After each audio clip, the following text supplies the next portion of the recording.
Abra sua Bíblia em Judas. Talvez você deve estar pensando assim, Judas, o Iscariotes? Não, nem é esse não. Esse daí não escreveu carta não, porque uma hora dessa ele está queimando no inferno.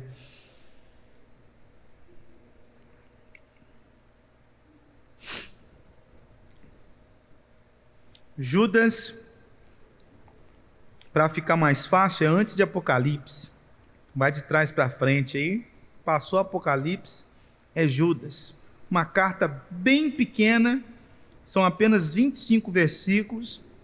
Nós lemos aqui na liturgia os versículos 24 e 25, são os versículos finais da carta. Que o nosso intuito é fazer a exposição dessa carta no decorrer desses 2 meses.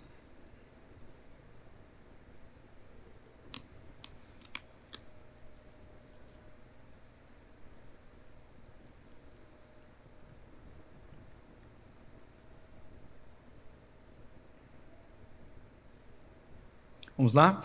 Judas, versículo 1 e 2. Farei a leitura só desses 2 versículos. Mantenha sua Bíblia aberta para que você possa seguir a exposição e conferir assim a exposição da palavra. Assim nos diz a palavra do nosso Deus: Judas, servo de Jesus Cristo e irmão de Tiago, aos chamados, amados em Deus Pai e guardados em Jesus Cristo, a misericórdia, a paz e o amor vos sejam multiplicados. Irmãos, o apóstolo Paulo, quando escreveu a primeira carta para Timóteo, lá no capítulo 3, versículo 15, ele disse que a igreja é coluna e baluarte da verdade. Nós somos os responsáveis por preservar a verdade do Senhor, o conteúdo do Evangelho, a doutrina apostólica. E a verdade sempre esteve em ataque, desde o Éden. Vocês se lembram que o primeiro casal foi criado reto, num contexto sem pecado, mas que Satanás vai até a mulher e diz: é isso mesmo que Deus disse? Então a verdade já começa a sofrer ataque desde o Éden. E nós perceberemos isso no decorrer de toda a história de Israel, sempre a verdade sendo alvo de ataque. Quando nós entramos na igreja primitiva, percebemos a mesma coisa. Logo, os primeiros concílios da igreja precisaram decidir a respeito de algumas doutrinas por causa de uma série de heresias que existiam naquele período. Depois foram passando os anos, chegou o período da teologia medieval, e naquele período o Senhor também usa homens que são os reformadores para preservar a verdade diante de tantas heresias na Idade Média. Muitos teólogos também foram levantados por Deus no século XVII, século XVIII, século XIX, século XX, para defender a verdade, para se manter de pé diante dos ataques do diabo por intermédio dos falsos profetas. E nós hoje somos a igreja do século XXI. Continuamos sendo a igreja que é coluna e baluarte da verdade. Nós não podemos esperar que João Calvino ressuscite. Nós não devemos esperar que John Wycliffe ressuscite. Nós não devemos esperar que Agostinho de Hipona ressuscite. Nós não devemos esperar que o apóstolo Paulo ressuscite. Cabe a nós, igreja do século XXI, preservar a verdade. Paulo disse aos Coríntios, lá na segunda carta, capítulo 10, versículos 4 e 5, porque as armas da nossa milícia não são carnais, e sim poderosas em Deus, para destruir fortalezas, anulando nossos sofismas e toda altivez que se levante contra o conhecimento de Deus, e levando cativo todo pensamento à obediência de Cristo.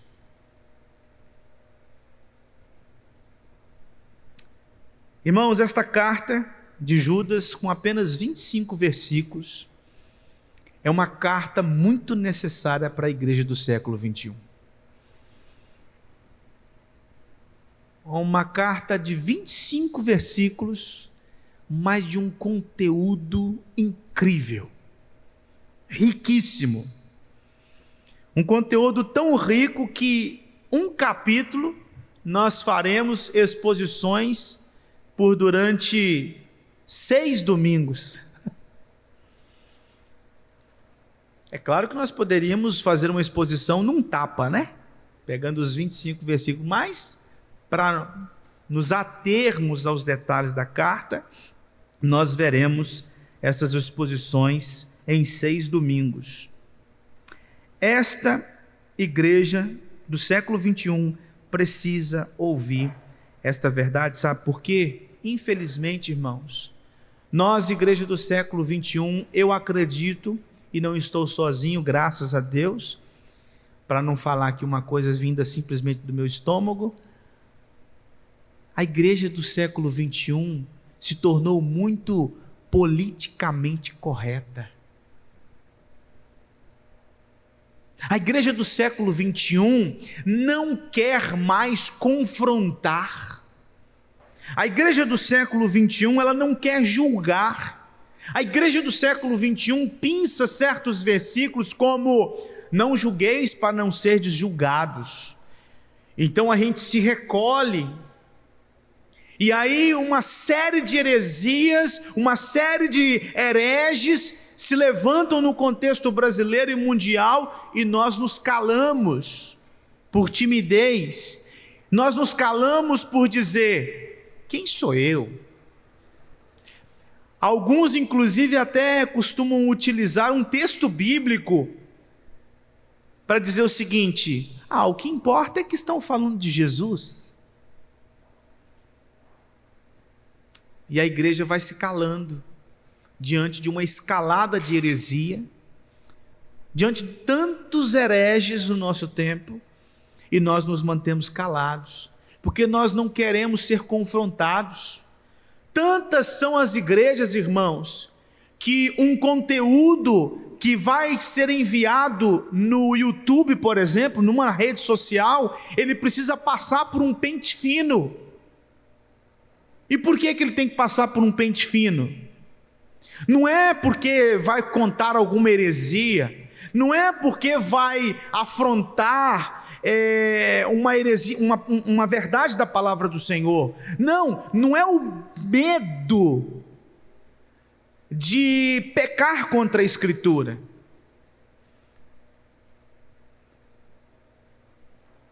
É o medo da justiça. É o medo de um processo, por simplesmente falar a verdade.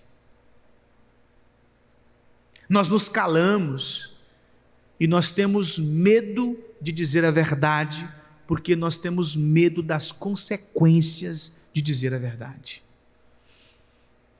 E por isso que muitos púlpitos estão se calando, por isso que muitas igrejas estão se calando, e é por isso que a carta de Judas é tão necessária.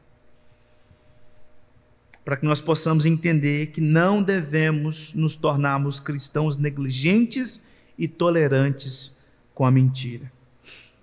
Judas, irmãos, escreveu esta carta para tratar de um problema relacionado a heresias no contexto da igreja. Só que nos chama a atenção porque no versículo 3, você pode perceber aí, ele diz assim: amados, quando empregava toda diligência em escrever-vos acerca da nossa comum salvação, foi que me senti obrigado a corresponder-me convosco, exortando-vos a batalhardes diligentemente pela fé que uma vez por todas foi entregue aos santos. Perceba aqui algo interessante. Judas não tinha o propósito primário de escrever o conteúdo que ele escreveu. Ele queria falar de uma outra coisa. Ele queria falar sobre a comum salvação que nós temos em Cristo Jesus.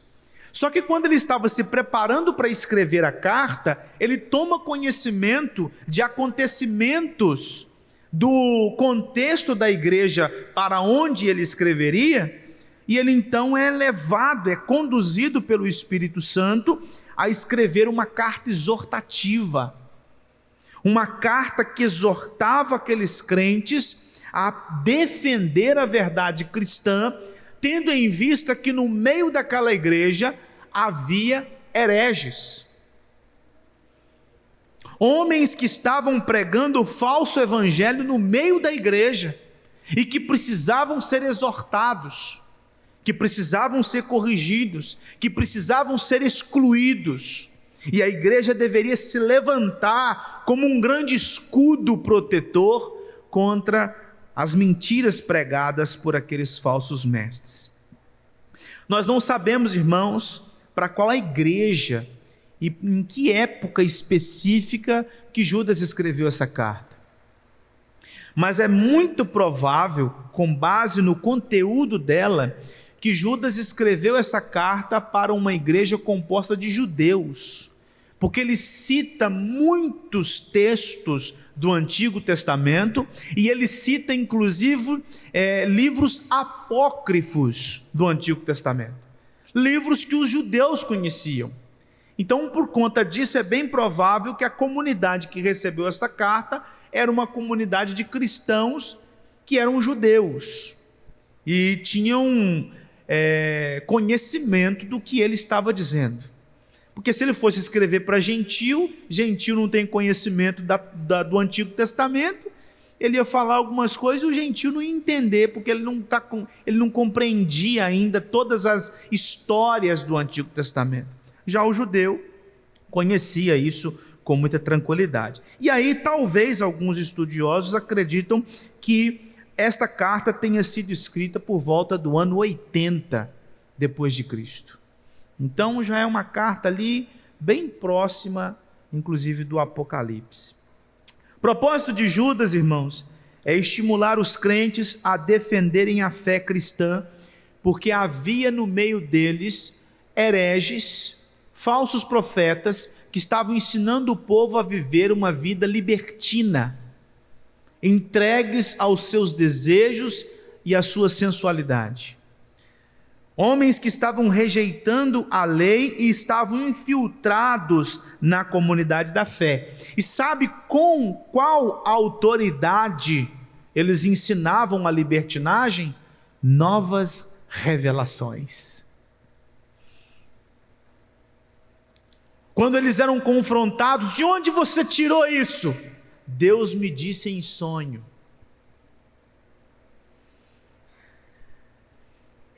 Deus me deu uma palavra profética. E com base nestas visões, supostas visões e sonhos, eles então baseavam, fundamentavam as suas doutrinas que iam contra a palavra de Deus. Judas então fala que o juízo de Deus virá sobre estes homens. Judas demonstra o caráter desses homens e relembra a igreja do seu dever diante das heresias. Essa carta, irmãos, ela dá um retrato claro dos hereges. Vai seguindo aí com os olhos para você perceber como que Judas se refere aos hereges. Perceba a partir do versículo 4.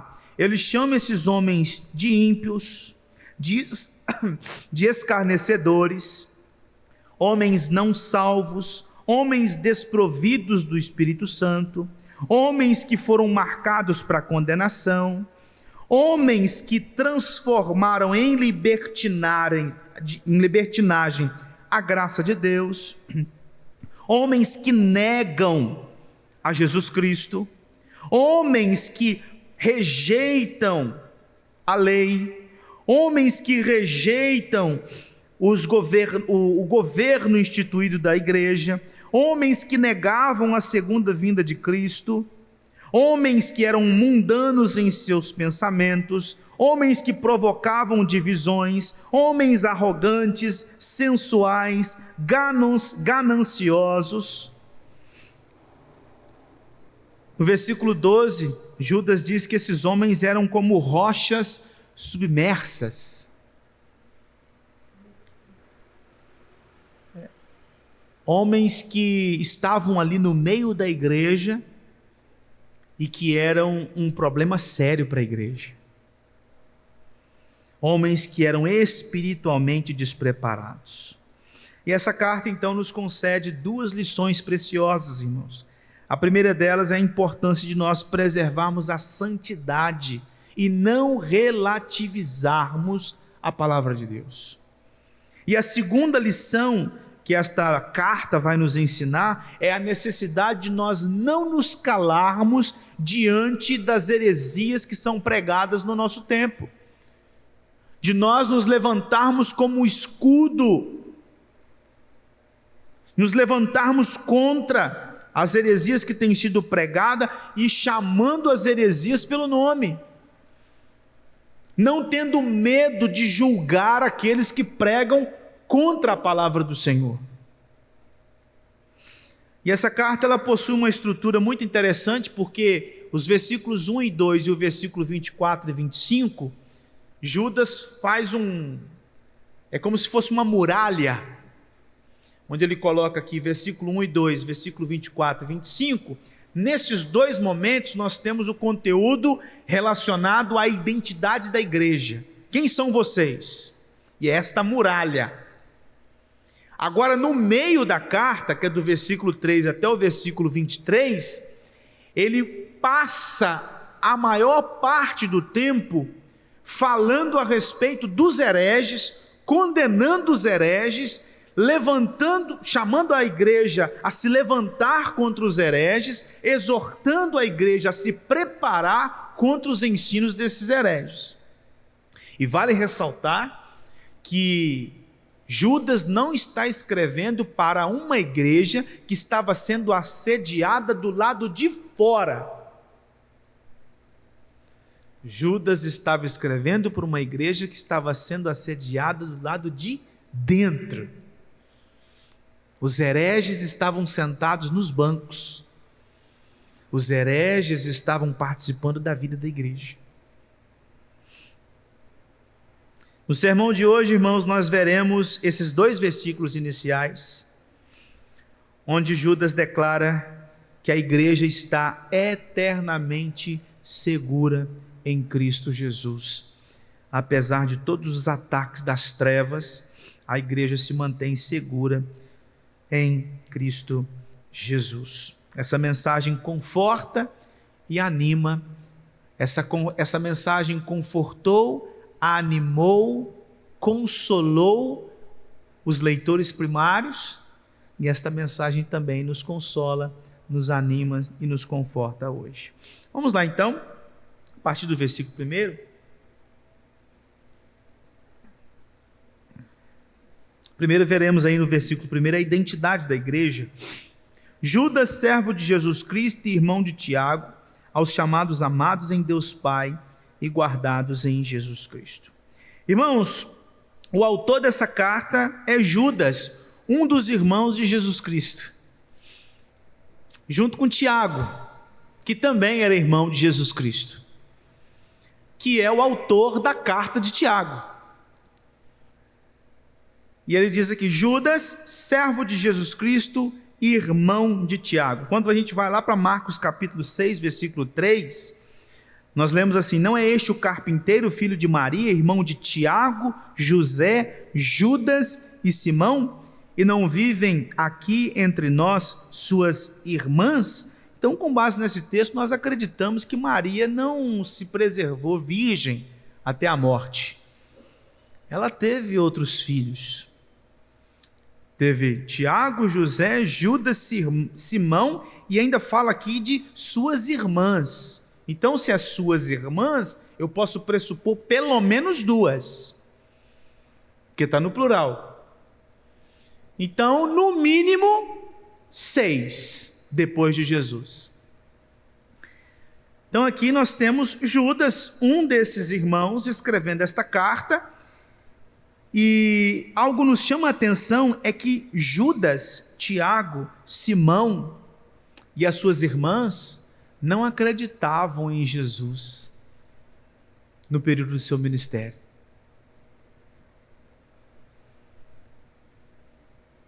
Eles cresceram com Jesus. Jesus então começa o seu ministério, mas os próprios irmãos, a própria família, não acreditavam em Jesus. O texto de 1 Coríntios capítulo 15, de João capítulo 7, nos declara que estes vieram a crer em Cristo Jesus depois da ressurreição. Antes da ressurreição, eles não acreditaram. Tanto é que naquele episódio da crucificação, quando Jesus olha para um dos discípulos e diz assim: eis aí a tua mãe, eis aí teu filho. Você poderia perceber assim, mas cadê então esses meninos que eram os filhos dela, de sangue?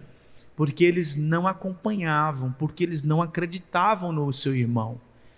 Possivelmente eles achavam que o seu irmão era um louco. Esse menino é doido. Esse menino cresceu e botou na cabeça que ele é o Messias. Eu acho que na época, talvez eles pensassem que Jesus fosse uma espécie de Henri Cristo. Deve ser um lunático. Até que quando ele ressuscita dos mortos, e os irmãos creem. E não só creem, como Tiago se torna um grande líder da igreja em Jerusalém, principalmente depois da morte do outro Tiago, que é o Tiago que foi morto pelas mãos de Herodes. E lá em Atos capítulo 15 nós temos Tiago dando o parecer final naquela discussão que houve, como seria feita a inclusão dos gentios na comunidade da fé.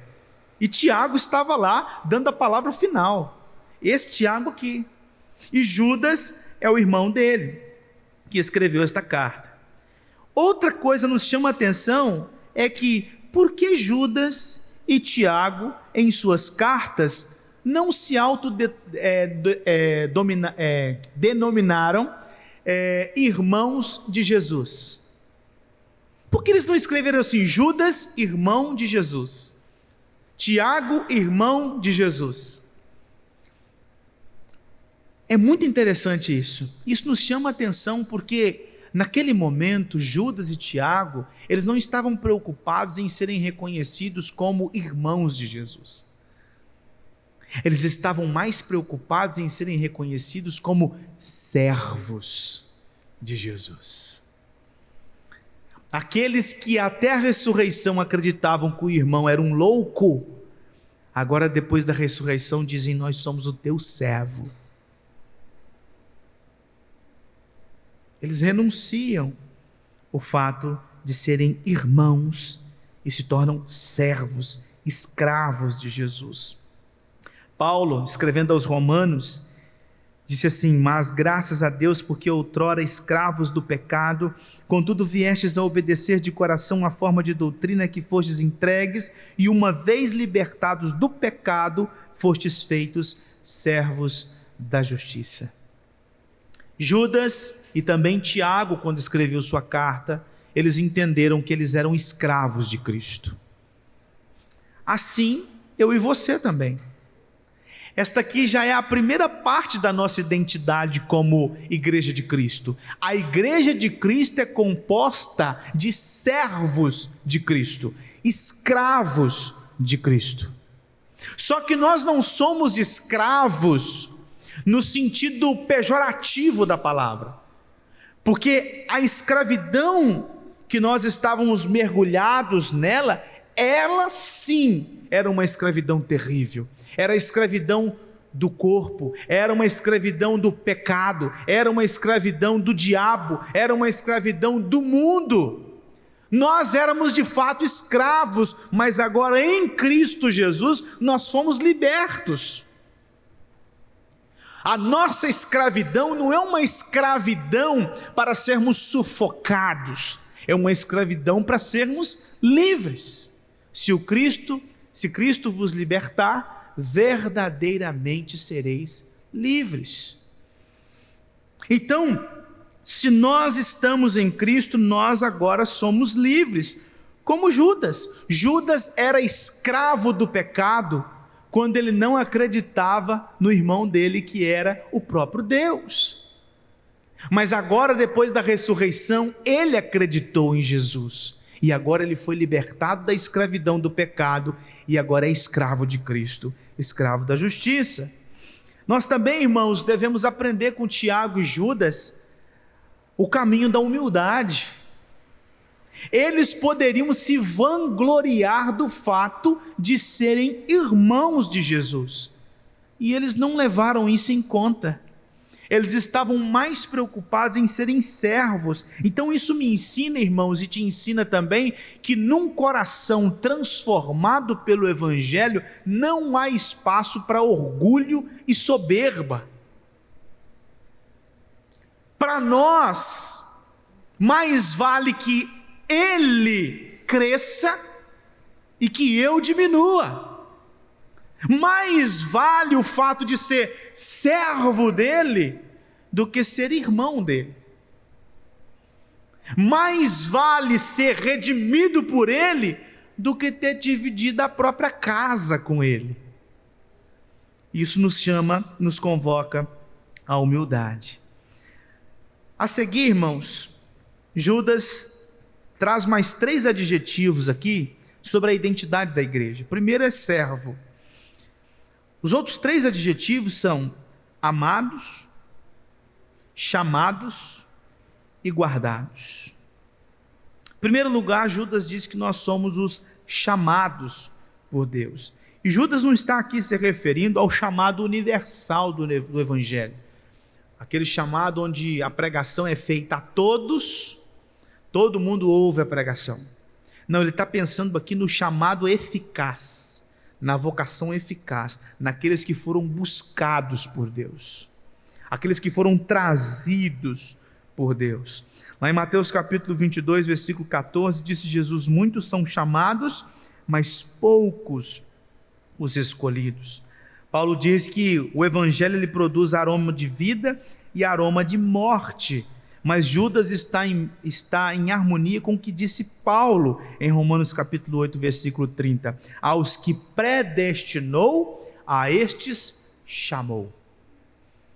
Então, o que está na mente de Judas é o seguinte: vocês são aqueles que um dia ouviram o evangelho de Deus, foram resgatados por Deus por intermédio do chamado eficaz operado pelo Espírito Santo, que transformou o coração de vocês, que regenerou o coração de vocês e que os trouxe à presença do Redentor. Segundo a Tessalonicenses capítulo 2, versículo 13, o apóstolo Paulo diz: devemos sempre dar graças a Deus por vós, irmãos amados pelo Senhor, porque Deus vos escolheu desde o princípio para a salvação, pela santificação do Espírito e fé na verdade. Então perceba aí, vocês foram escolhidos desde o princípio para a salvação.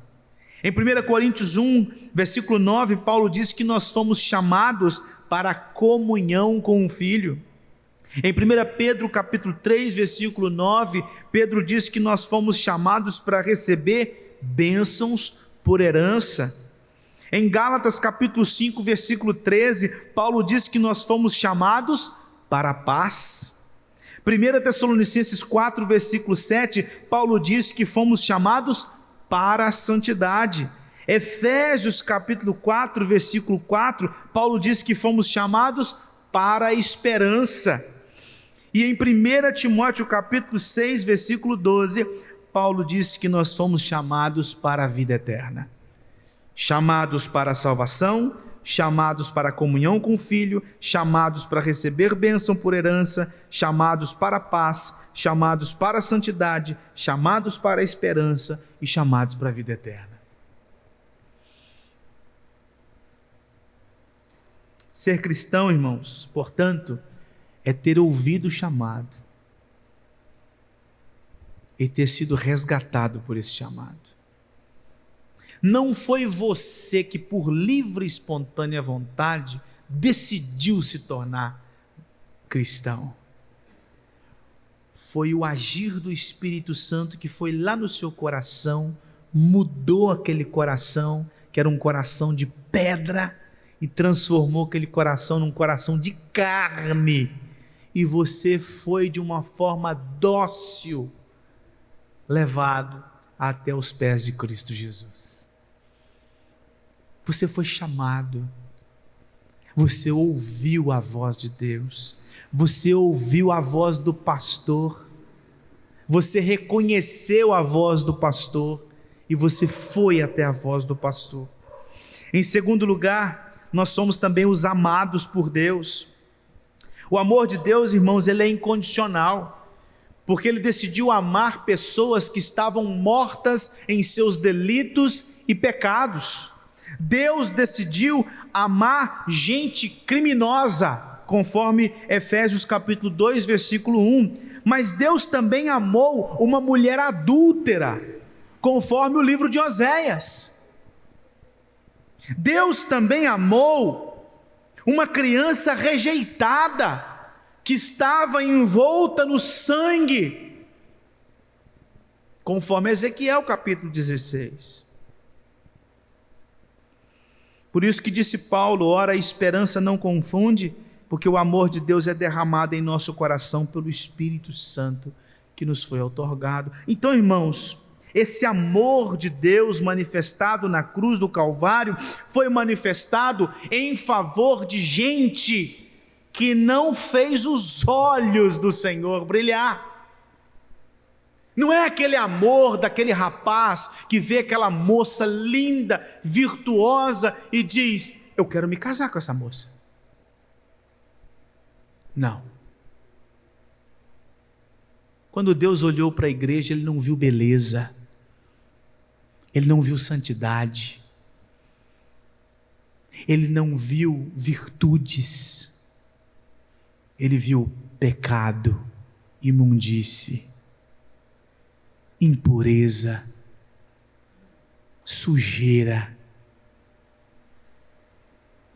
Ele não encontrou uma mulher fiel para se casar. Ele encontrou uma mulher adúltera. Ele encontrou essa mulher num prostíbulo.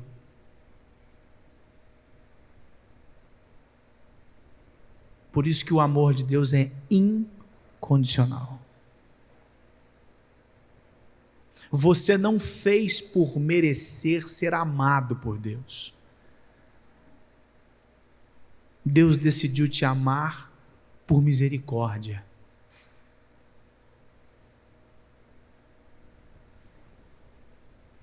Mas Deus prova o seu amor para conosco pelo fato de ter Cristo morrido por nós, sendo nós ainda pecadores. Vede que grande amor nos tem concedido o Pai, a ponto de sermos chamados filhos de Deus. Deus não viu nada em nós para nos amar. Deus não viu uma criança educada, Deus não viu pessoas justas, Deus não viu uma mulher fiel. Pelo contrário, Deus viu gente criminosa, Deus viu gente imunda, Deus viu gente adúltera, e Ele decidiu transformar seu amor. Você, servo de Deus, escravo de Cristo, você é a igreja chamada, você foi chamado, você ouviu a proclamação do Evangelho e foi trazido à presença do Senhor. Você também foi amado, mas não porque Deus viu algo em você, mas porque Ele foi misericordioso e decidiu te amar. Você tem o amor de Deus. Em terceiro lugar, nós estamos guardados em Cristo. Judas diz aí, e guardados em Jesus Cristo.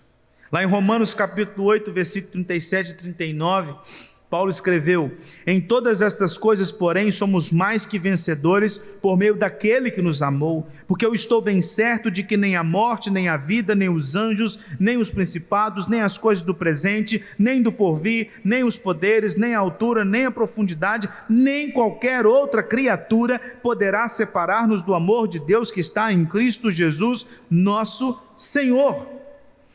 Paulo deixa claro aqui que nós estamos seguros. Paulo deixa claro que nós estamos seguros. Deus decidiu nos amar, nos ama e o seu amor é imutável. E por isso nós estamos seguros, nós estamos guardados, nós estamos protegidos em Cristo Jesus, porque o seu amor se deu em Cristo. Ele não nos ama de modo solto. Ele não nos ama individualmente, sem qualquer atuação do Filho dele. Não, Ele nos ama, conforme disse Paulo aos Efésios, em Cristo Jesus. Nós somos amados em Jesus. E é por isso que Paulo conclui dizendo, o amor de Deus que está em Cristo.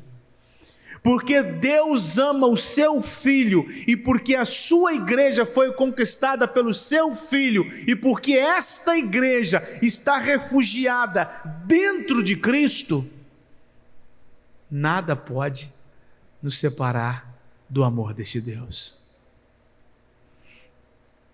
João capítulo 6, Jesus disse, e a vontade de quem me enviou é esta, que nenhum eu perca de todos os que me deu, pelo contrário, eu o ressuscitarei no último dia. De fato, a vontade de meu Pai é que todo homem que vir o Filho e nele crer, tenha a vida eterna, e eu o ressuscitarei no último dia. Ou seja, é uma verdade imutável. Aqueles que foram chamados, aqueles que foram justificados, estes serão glorificados. Há uma certeza.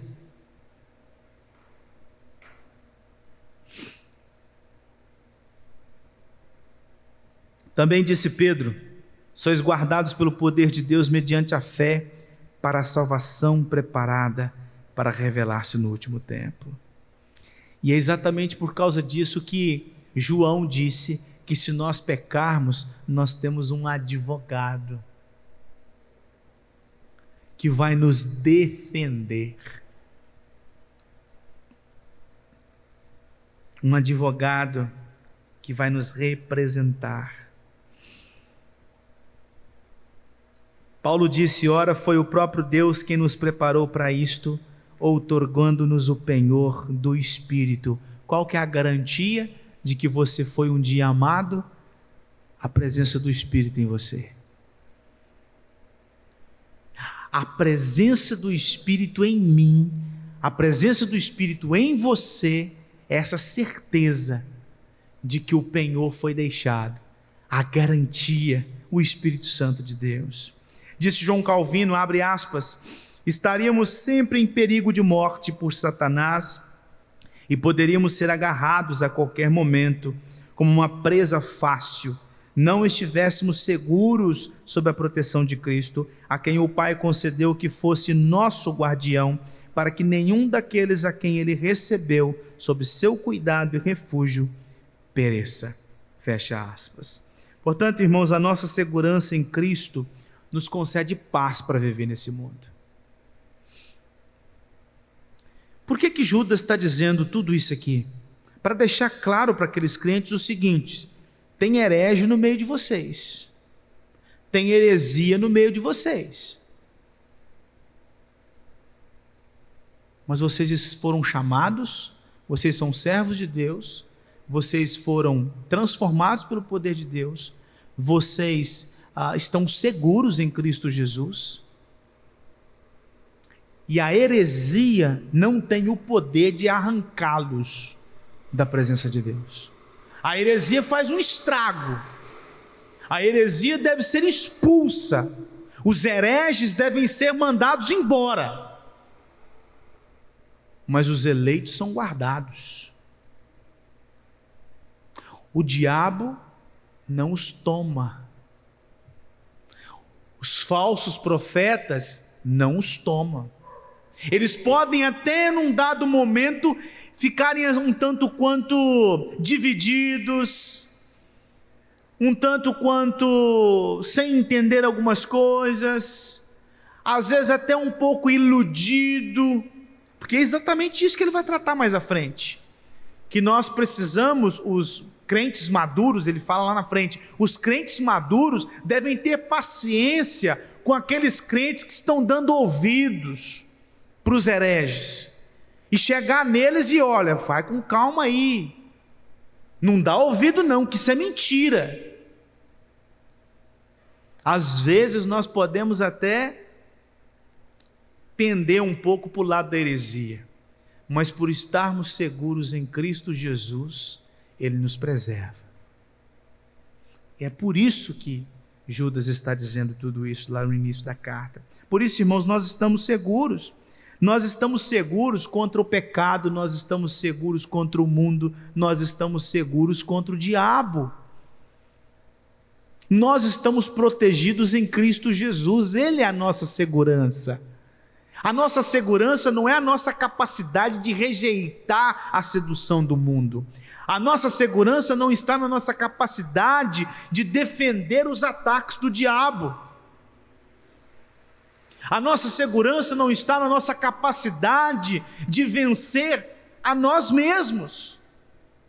A nossa segurança está no fato de que nós estamos em Cristo e Ele nos protege. Ele nos guarda. Nós somos ovelhas frágeis. Ele é o pastor todo-poderoso. Agora no versículo 2, Judas trata da capacitação da igreja, e ele diz assim: a misericórdia, a paz e o amor vos sejam multiplicados. É uma bênção, né?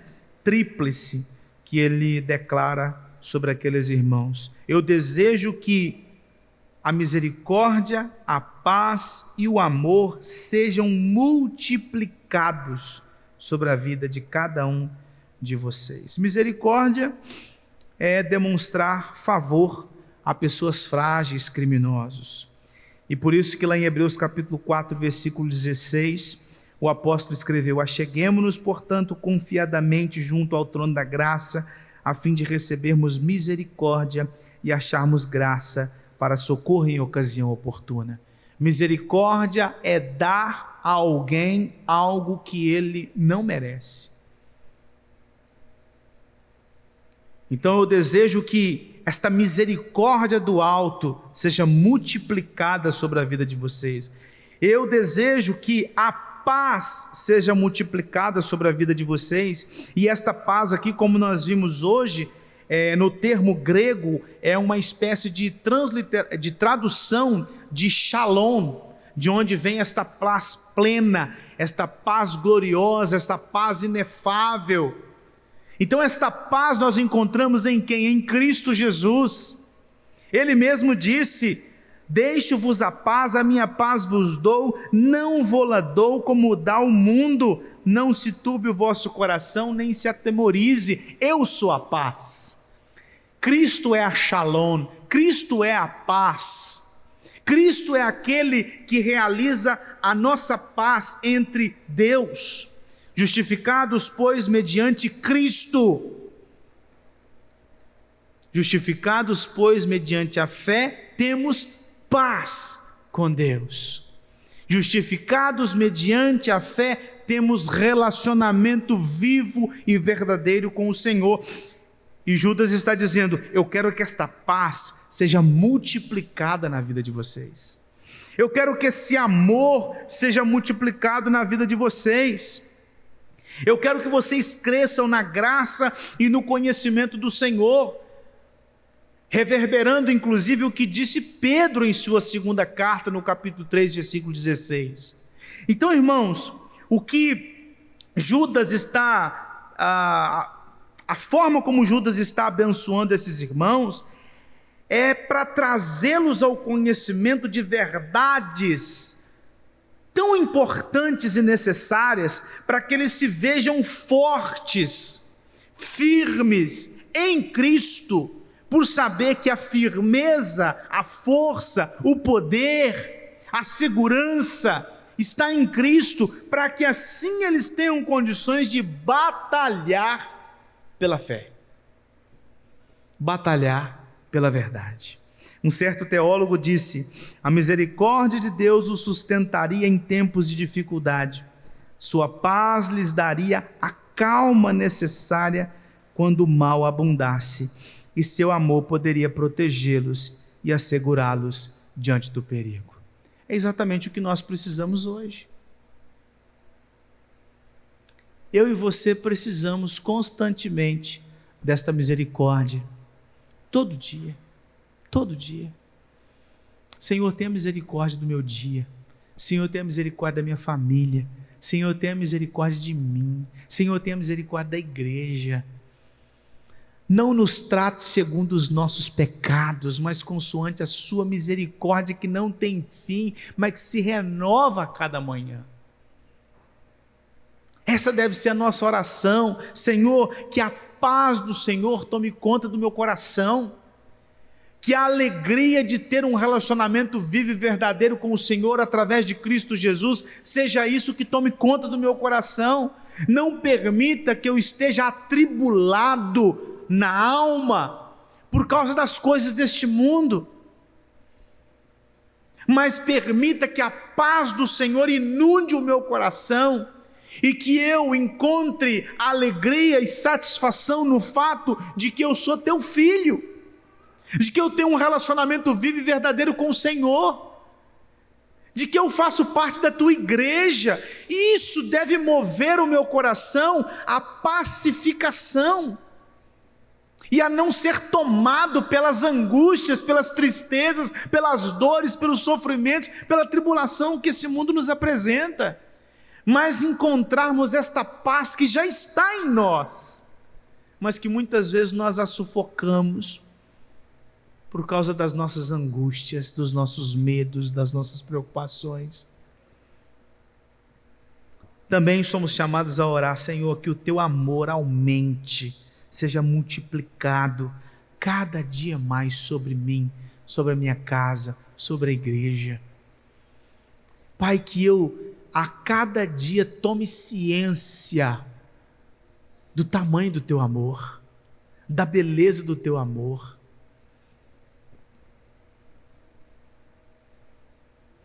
De eu perceber o quanto eu fui amado, do quanto eu sou amado, de saber que este amor me mantém preservado até o último dia.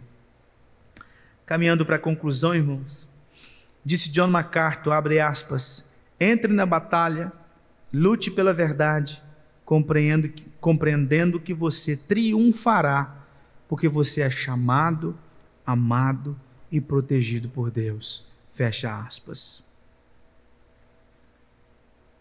O mesmo propósito que Judas escreveu esta carta para aqueles crentes lá, é o propósito que nós faremos as exposições dela aqui. E no início desta série, eu estou trazendo para você os conceitos, ou melhor, os pontos, os adjetivos em relação à sua identidade como igreja, para dizer para você que nós estamos numa batalha e que nós precisamos nos posicionar diante dessa batalha. Não dá para ficar se escondendo, não dá para se entregar à timidez, não dá para se entregar. E por que isso? Pelo que Judas vai tratar na carta. Tem gente no meio de vocês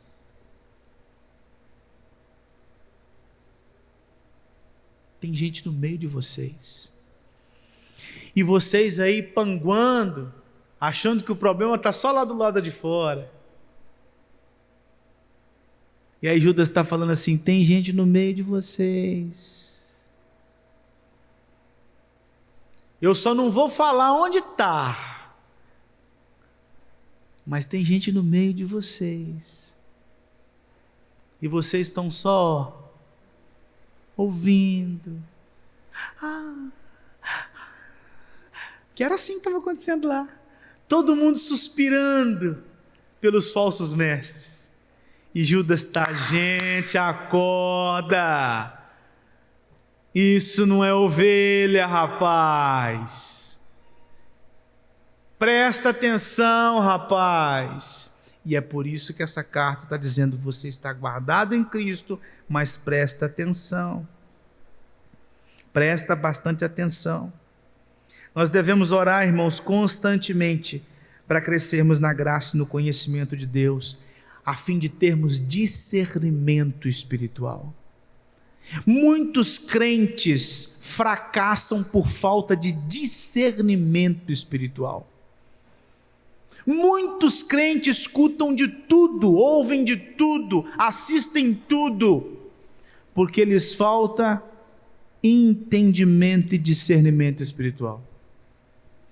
Reverendo Augusto Nicodemos que fala que uma vez ele recebeu um Twitter de uma mulher dizendo o seguinte: meus pregadores favoritos, Edir Macedo e Augusto Nicodemos.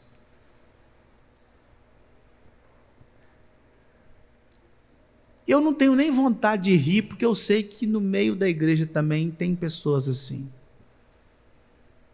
que conseguem chamar uma série de falsos mestres de pessoas boas de se ouvir.